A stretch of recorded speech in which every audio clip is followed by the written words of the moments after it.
અમદાવાદ શહેરની 8થી વધુ સ્કૂલોને બોમ્બથી ઉડાવી દેવાની ધમકી મળી હતી, જેને લઈને ચાંદખેડા ખાતે આવેલા ગ્લોબલ ઇન્ટરનેશનલ સ્કૂલને પણ ક્યાંક ને ક્યાંક ઈમેલ મળ્યો હોય તે પ્રકારની વાત સામે આવી છે। ત્યારે ચાંદખેડા પોલીસ જે છે તે અત્યારે એલર્ટ બની છે, સ્કૂલ પ્રશાસન પણ એલર્ટ બન્યું છે। ત્યારે બોમ્બ સ્ક્વોડ હોય કે પછી ડોગ સ્ક્વોડ હોય, તમામ ટીમો જે છે અહીંયા પહોંચીને સઘન તપાસ કરી રહી છે। પાછળના દ્રશ્યો બતાવીએ, આ જે ગાડી છે બોમ્બ સ્ક્વોડ અને ડોગ સ્ક્વોડ અહીંયા ઘટના સ્થળે પહોંચી છે અને ચાંદખેડા પોલીસ સ્ટેશનના જે પીઆઈ છે એચ.એ. માહિર, તેમની સાથે વાતચીત કરીશું। સાહેબ, 8થી વધુ સ્કૂલોને ધમકી મળી છે અમદાવાદ શહેરની, એમાંની એક સ્કૂલ છે જે ચાંદખેડા ખાતે આવેલી છે। તમામ પોલીસ અહીંયા પહોંચી છે અને બોમ્બ સ્ક્વોડ ડોગ સ્ક્વોડ પર પહોંચ્યું છે, શું કહેશો? હાલ ગોદરેજ ગાર્ડન સિટી વિસ્તારની અંદર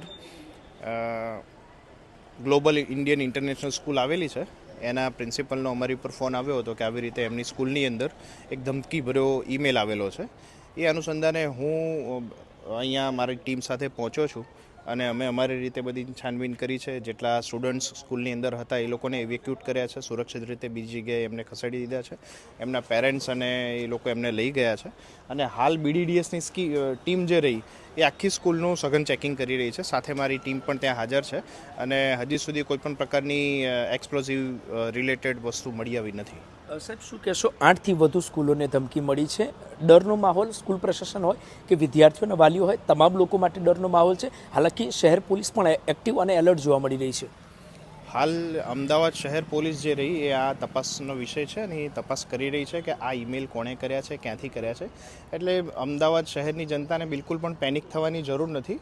આ એક ઈમેલ છે અને એની સઘન ચેકિંગ કરવામાં આવશે, તપાસ કરવામાં આવશે અને એના જડ સુધી પહોંચવામાં આવશે। ચોક્કસથી તો આ ચાંદખેડા પોલીસ સ્ટેશનના પીઆઈ એચ.એ. માહિર હતા અને ખાસ કરીને તેમણે જે પ્રકારે કહ્યું, પેનિક થવાની કે ડરનો જે માહોલ છે તે ક્રિએટ કરવાની જરૂર નથી, કોઈને ડરવાની જરૂર નથી। શહેરની 8થી વધુ સ્કૂલોને જ્યારે આ ધમકી ભર્યો મેલ મળ્યો છે ત્યારે પોલીસ એક્ટિવ થઈ છે। શહેર પોલીસ ખૂબ જ સઘન તપાસ ખાસ કરીને કરી રહી છે। બોમ્બ સ્ક્વોડ હોય કે ડોગ સ્ક્વોડ હોય, તે પણ જે સ્કૂલોને મળી છે ધમકી તે તમામ જગ્યાએ પહોંચી અને ખાસ કરીને તપાસ કરી રહી છે।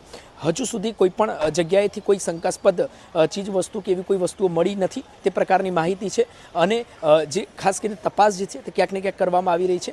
હવે સાયબર માટેનો આ તપાસનો વિષય બન્યો છે કે આ મેલ જે છે તે કોના દ્વારા કરવામાં આવ્યો હતો, ક્યાંથી કરવામાં આવ્યો હતો અને આની પાછળ કોણ છે, તે તમામ બાબત જે છે તપાસનો વિષય બન્યો છે। પરંતુ અત્યારે ખાસ કરીને સ્કૂલની અંદર આ જે ગ્લોબલ ઇન્ટરનેશનલ સ્કૂલ ચાંદખેડા ખાતે આવેલી છે ત્યાં ચાંદખેડા પોલીસની તમામ ટીમો અહીંયા પહોંચી છે અને ડોગ સ્ક્વોડ હોય કે બોમ્બ સ્ક્વોડ હોય તે લોકો ખાસ કરીને તપાસ જે છે તે અંદર કરી રહ્યા છે। કેમેરા પર્સન સાથે પ્રેમ ચોબે, સમય રિપોર્ટ્સ, અમદાવાદ।